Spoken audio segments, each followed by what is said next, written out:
Good morning children. मैं आपकी हिंदी की अध्यापिका कुसुमा नायर ऑनलाइन टीचिंग क्लास 2020-21 में आप सभी का स्वागत करती हूँ। बच्चों, आज हम क्षितिज पाठ्य पुस्तक के पाठ 2 राम लक्ष्मण परशुराम संवाद पढ़ेंगे। इस कविता के कवि है तुलसीदास जी। पाठ को आरंभ करने से पहले मैं तुलसीदास जी के विषय में कुछ कहना चाहूँगी। तुलसीदास जी का जन्म उत्तर प्रदेश के बांदा जिले के राजापुर गांव में सन 1532 में हुआ था। कुछ विद्वान इनका जन्म स्थान सोरो जिला एटा में भी मानते हैं। तुलसीदास जी का बचपन अनेक कष्टों में बीता। जीवन के प्रारंभिक वर्षों में वे अपने माता पिता से बिछुड़ गए थे। बाबा नरहरि दास की संगति में रहने से इनका झुकाव राम भक्ति की ओर हुआ। इन्होंने अयोध्या, काशी, चित्रकूट आदि अनेक तीर्थों की यात्रा भी की। तुलसीदास जी के काव्य का विषय मर्यादा पुरुषोत्तम राम की भक्ति है। अवधी और ब्रज दोनों भाषाओं पर इनका समान अधिकार है। श्री रामचरितमानस उन्होंने अवधी में लिखा था तथा विनय पत्रिका एवं कवितावली ब्रजभाषा में रचित है। इनकी रचनाओं में श्री रामचरितमानस, गीतावली, कवितावली, विनय पत्रिका, बरवे रामायण, हनुमान बाहुक, वैराग्य संदीपनी आदि इनकी प्रमुख रचनाएं हैं। अब हम कविता का प्रारंभ करेंगे। राम लक्ष्मण परशुराम संवाद। नाथ शंभु धनु भंज निहारा, होई केहू एक दास तुम्हारा। आएसु काह कही किन मोही, सुनी रिसाई बोले मुनि कोही। नाथ, नाथ का अर्थ है हे प्रभु। शंभु धनु, शंभु धनु का अर्थ है शिव जी का धनुष। भंज निहारा का अर्थ है तोड़ने वाला। होई का अर्थ है होगा। केऊ का अर्थ है कोई। दास सेवक। आएसु, आएसु का अर्थ है आज्ञा या आदेश। का अर्थ है क्या, कहिए, कहते हैं। किन क्यों नहीं। मोही मुझसे। सुनी सुनकर। रिसाई क्रोधित होकर। मुनि तपस्वी ऋषि, यहाँ मुनि परशुराम के लिए कहा गया है। कोही का अर्थ है क्रोधी। इन दो पंक्तियों में तुलसीदास जी के इन पंक्तियों में सीता स्वयंवर पर शिव धनुष टूटने से क्रोधित परशुराम का रौद्र रूप दिखाया गया है। स्वयं को परशुराम का दास कहकर अपनी विनम्र वाणी से श्री राम जी कहते हैं, हे नाथ, शिव जी के धनुष को तोड़ने वाला आपका कोई एक दास ही होगा। नाथ शंभु धनु भंज निहारा, होई केहू एक दास तुम्हारा। यहाँ पर श्री रामचंद्र जी परशुराम के क्रोध को देखते हुए विनम्र वाणी में कहते हैं कि हे नाथ, शिव जी के धनुष को तोड़ने वाला आपका कोई एक दास ही होगा। आएसु काह कही किन मोही, सुनी रिसाई बोले मुनि कोही। आगे श्री रामचंद्र जी कहते हैं, क्या आज्ञा है, मुझसे क्यों नहीं कहते, आए सो का कही किन मोही। इसका अर्थ है क्या आज्ञा है, मुझसे क्यों नहीं कहते। सुनी रिसाई बोले मुनि को ही। यह सुनकर परशुराम मुनि क्रोधित होकर बोलते हैं। क्या बोलते हैं, आगे की लाइन में हम देखेंगे। सेवको जो सो करे सेवकाई, अरि करनी करी करी लड़ाई। सुनहु राम जेहि शिव धनु तोरा, सहस बाहु समसो रिपु मोरा। सेवकु, सेवकु का अर्थ है सेवा का काम करने वाला।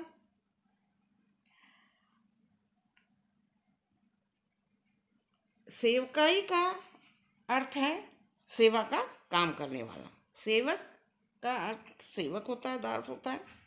अरि करनी यानी शत्रुता का काम करने वाला।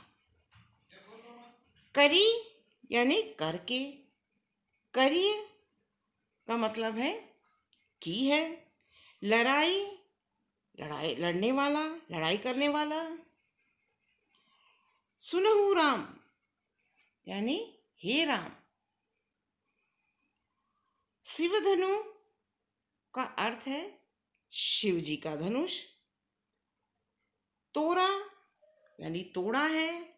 सहस बाहु, सहस बाहु एक राजा थे जो बहुत ही पराक्रमी थे। उन्होंने परशुराम के पिता का वध कर दिया था। सम का अर्थ यहाँ पर समान है। रिपु, रिपु का अर्थ है शत्रु। मोरा का अर्थ है मेरा। अब हम इसका अर्थ देखेंगे। सेवको जो सो करे सेवकाई, अरि करनी करी करिए लड़ाई। यहाँ पर परशुराम जी बहुत क्रोधित होकर कहते हैं कि सेवक वह है जो सेवा का काम करे, और जो शत्रुता का काम करे तो लड़ाई करनी ही चाहिए। अगर कोई भी शत्रुता का कार्य करता है तो उससे लड़ाई करनी ही चाहिए। सेवक तो वह होता है जो सेवा का काम करता है। आगे वो कहते हैं, सुनहु राम जेहि शिव धनु तोरा, सहस बाहु समसो रिपु मोरा। हे राम, सुनो, जिसने शिव जी के धनुष को तोड़ा है वह सहस्र बाहु के समान मेरा शत्रु है। ऐसा कौन कह रहा है? परशुराम। आगे की पंक्ति देखते हैं। सो बिलगाओ बिहाई समाजा, न त मारे जेहि सब राजा। सुनी मुनि बचन लखन मुस्काने, बोले परसु धर ही अवमाने। सो बिलगाऊ का अर्थ है वह अलग हो जाए। बिहाई छोड़कर या त्याग कर। समाजा का अर्थ है समाज, इस समाज से। न त नहीं तो।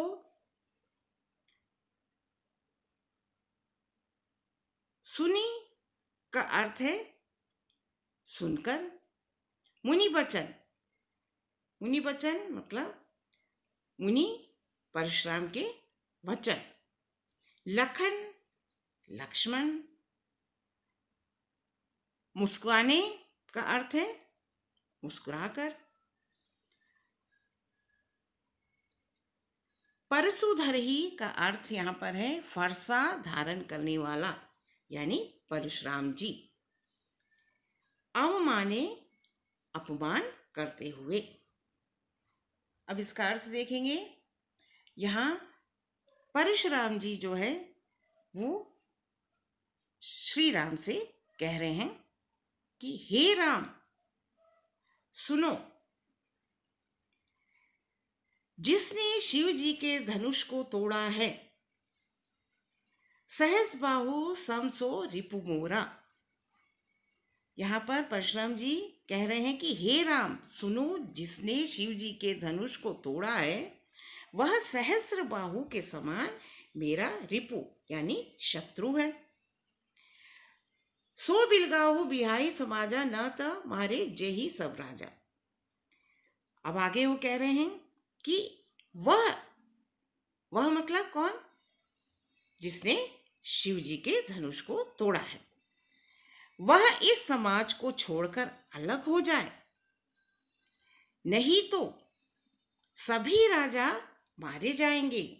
न तो मारे जही सब राजा, नहीं तो सभी राजा मारे जाएंगे। सुनी मुनि बचन लखन मुस्काने, बोले परसु धरई अवमाने। परशुराम मुनि के वचन सुनकर लक्ष्मण जी मुस्कुराए और परशुराम का अपमान करते हुए बोले। क्या बोले, आगे हम देखते हैं। बहुत धनुई तोरी लरिकाई, कभू न असिरिस कीन्ही गोसाई।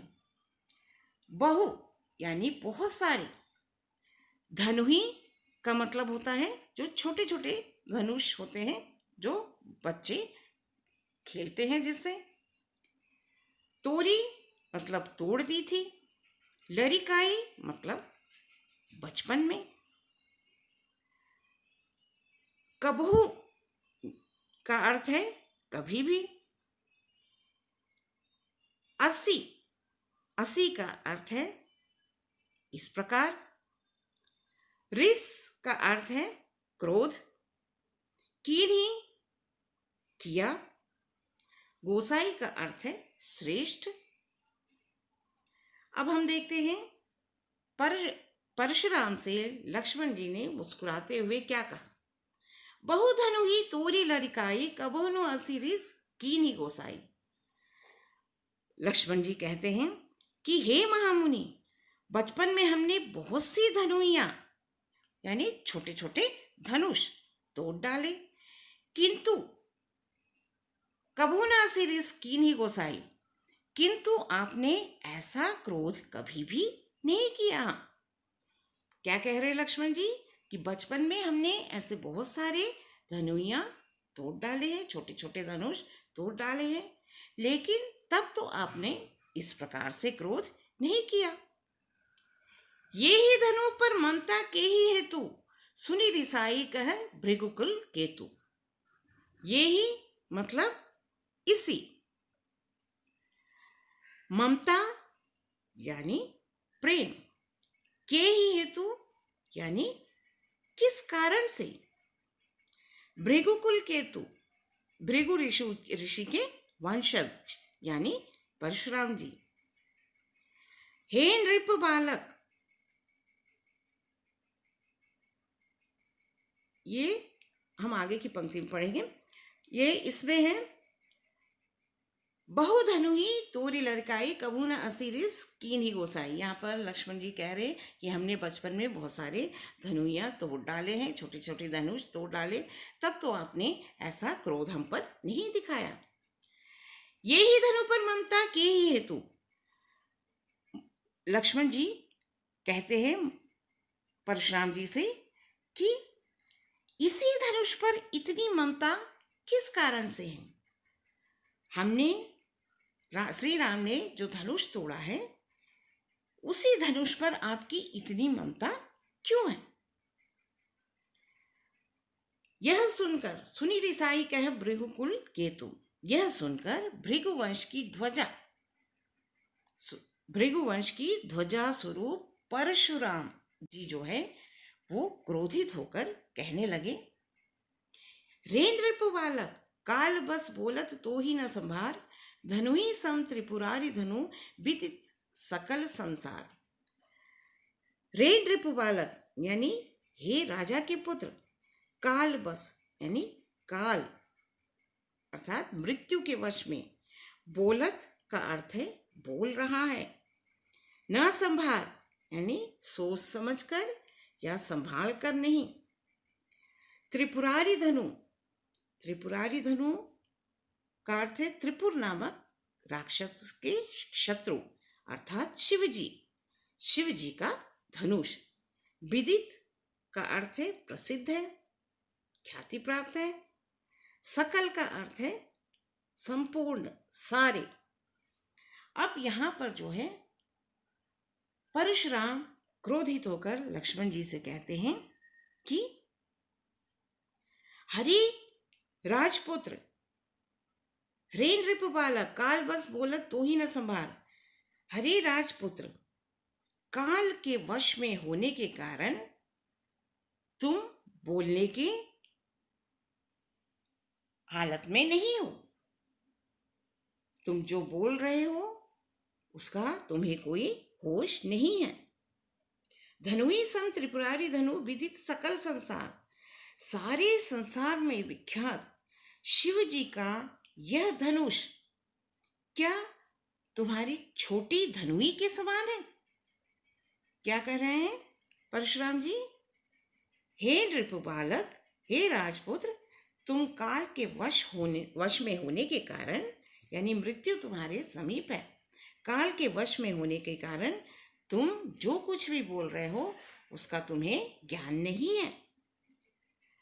सारे संसार में विख्यात शिव जी का यह धनुष धनुई के समान है। ऐसा कौन कह रहा है? परशुराम।